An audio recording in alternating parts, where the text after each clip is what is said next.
জানিস তোরা, তানহার মা তানহাকে ডাল রান্না করতে দিয়েছে। তানহা ডালটা পুড়িয়ে ফেলেছে। কি রে তানহা, কি করে পুড়লো তোর 1 কিলো ডাল? একেই বর্ষাকাল, তার উপরে আবার টিনের চাল, তার নিচে বসে রাঁধছিলাম 1 কিলো ডাল।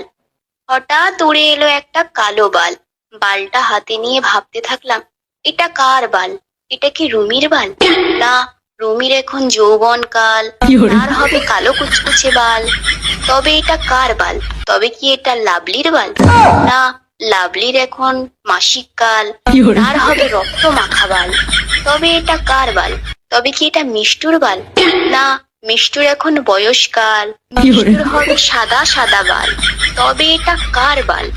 তবে কি এটা রুমির বাল? হ্যাঁ, রুমির এখন যৌবন কাল, তারই হবে কালো কুচকুচে বাল। এটা ভাবতে ভাবতে পুড়ে গেল আমার 1 কিলো ডাল।